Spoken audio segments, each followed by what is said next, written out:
Halo, selamat siang untuk kita semua. Baik, di sini saya akan memaparkan tugas saya ujian tengah semester. Materi saya tentang metode pembelajaran. Baik, sebelumnya terlebih dahulu saya akan memperkenalkan diri saya. Nama lengkap saya Maria Imelda Kolo dengan NPM 33210018, mata kuliah belajar dan pembelajaran, program studi pendidikan biologi, Fakultas Ilmu Pendidikan dari kampus Universitas Timur. Yang pertama, metode pembelajaran. Pengertian metode pembelajaran adalah suatu cara yang digunakan untuk mengimplementasikan rencana yang sudah disusun dalam bentuk kegiatan nyata dan praktis untuk mencapai tujuan pembelajaran. Yang kedua, ciri-ciri metode yang baik. Yang pertama, perpaduannya metode dari segi materi pembelajaran, dan yang kedua dapat mengantarkan siswa pada kemampuan praktis. Yang ketiga, dapat mengembangkan materi. Yang keempat, memberikan kelulusan pada siswa untuk menyatakan pendapatnya. Yang kelima, menempatkan guru dapat posisi yang tepat, terhormat, dan keseluruhan proses pembelajaran. Yang berikut macam-macam metode pembelajaran. Yang pertama, metode ceramah. Metode ceramah adalah metode mengajar dalam bentuk penuturan bahan pelajaran secara lisan. Kelebihannya yang pertama, murah dan mudah untuk dilakukan.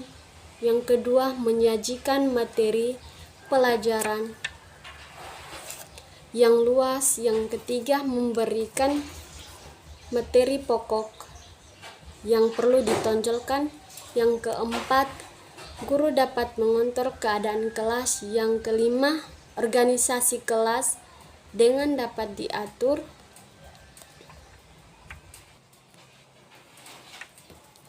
Menjadi lebih sederhana.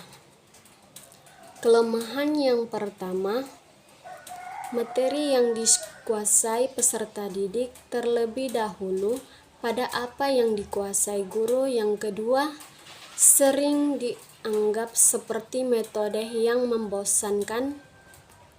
Sangat sulit untuk mengetahui apakah seluruh peserta didik sudah mengerti, apakah dijelaskan atau belum. Yang kedua, metode diskusi.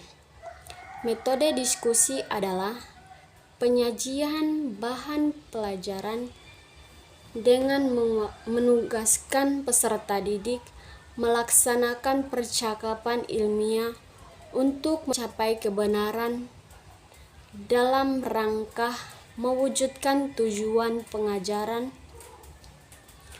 Nah, macam-macam metode diskusi. Yang pertama itu diskusi kelas. Nah, diskusi kelas adalah proses pemecahan masalah yang dilakukan oleh keseluruhan anggota kelas sebagai peserta diskusi. Nah, yang kedua, diskusi kelompok kecil.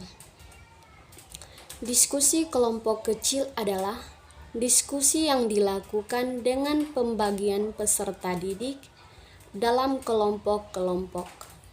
Yang ketiga, simposium. Simposium adalah metode mengajar dengan membahas suatu persoalan dipandang dari berbagai sudut pandang keahlian.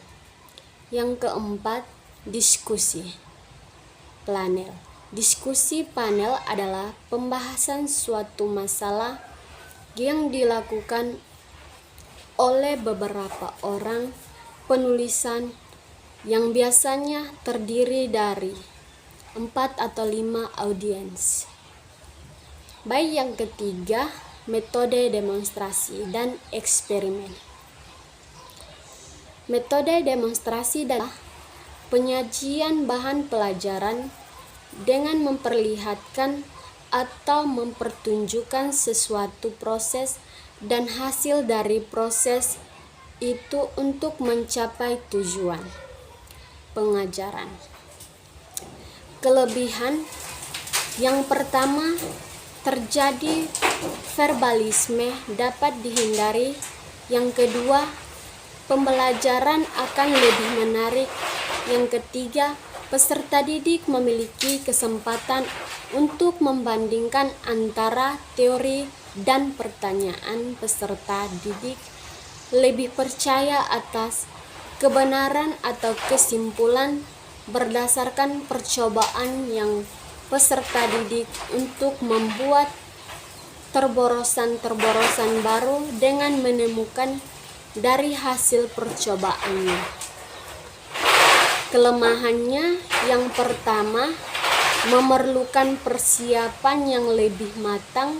Yang kedua, memerlukan pembiayaan yang lebih mahal.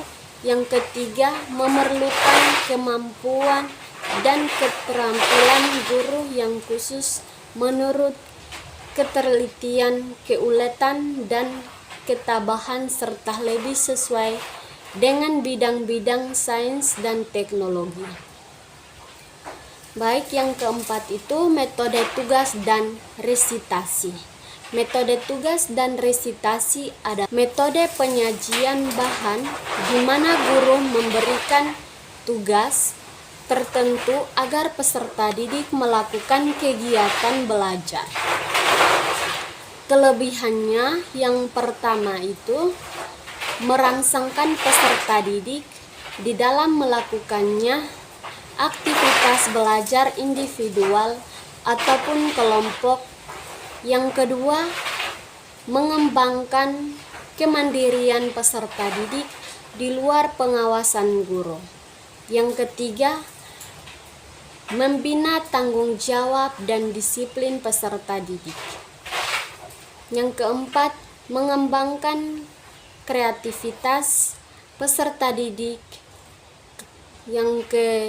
Berikutnya kelemahan yang pertama, peserta didik sulit dikontrol. Yang kedua, pada tugas kelompok tidak jarang yang aktif mengerjakan adalah anggota tertentu saja. Yang ketiga, tidak mudah memberikan tugas yang sesuai dengan perbedaan individu peserta. Yang kelima, sering memberikan tugas yang menonton dan menimbulkan kebosanan peserta didik. Baik yang kelima itu metode kerja kelompok. Nah, metode kerja kelompok adalah cara menyajikan bahan pelajaran dengan menyuruh peserta didik atau tugas tertentu untuk mencapai tujuan pengajaran. Nah, kelebihan yang pertama, memberikan kesempatan peserta didik untuk menggunakan keterampilan bertanya dan pembahasan masalah. Yang kedua, memberikan kesempatan peserta didik lebih intensif mengadakan penyelidikan mengenai sesuatu masalah. Yang ketiga, memungkinkan guru untuk lebih memperhatikan peserta didik. Yang keempat, memberikan kesempatan peserta didik untuk saling membantu kelompok dalam usahanya mencapai tujuan bersama. Kelemahan yang pertama, bahan hanya melibatkan peserta didik yang mampu dalam kepemimpinan. Yang kedua, menuntut pengaturan tempat duduk yang berbeda-beda dan gaya mengajar yang berbeda-beda. Yang ketiga, keberhasilan bertanggung jawab pada kemampuan peserta didik memimpin kelompok. Baik, yang berikutnya itu yang keenam, metode tanya jawab. Metode tanya jawab adalah metode mengajar yang memungkinkan terjadinya langsung yang bersifat dua arah, sebab pada saat yang sama terjadi dialog antara guru dan peserta didik. Tipe-tipe pertanyaan yang baik. Pertanyaan yang baik yang pertama itu pertanyaan yang menuntut tentang fakta-fakta. Pertanyaan demikian ini akan mengembangkan daya ingatan. Yang kedua, pertanyaan yang menuntut perbandingan dan analisa terhadap sesuatu akan mengembangkan daya analisa atau sintesa. Yang ketiga, pertanyaan yang menuntut perkiraan atau judgement akan mengembangkan daya berpikir dan perasaan. Yang keempat, pertanyaan yang menuntut perorganisasian pengertian atau pengetahuan akan mengembangkan daya berpikir dan daya sintesa. Kelebihannya, yang pertama, pertanyaan dapat menarik dan memusatkan perhatian peserta didik. Yang kedua, peserta didik dapat melatih dan mengembangkan daya pikir termasuk daya ingatan. Yang ketiga, mengembangkan keberanian dan keterampilan peserta didik dalam menjawab dan mengemukakan pendapat. Nah, yang kelemahannya yang pertama, peserta didik merasa takut apabila guru kurang dapat mendorong peserta didik untuk berani. Yang kedua, tidak mudah membuat pertanyaan yang mudah dipahami peserta didik. Yang ketiga, waktu sering banyak terbuang. Yang keempat, tidak mungkin cukup waktu untuk memberikan pertanyaan kepada peserta didik yang banyak. Baik, inilah hasil pemaparan tugas ujian tengah semester saya tentang metode pembelajaran. Sekian dan terima kasih.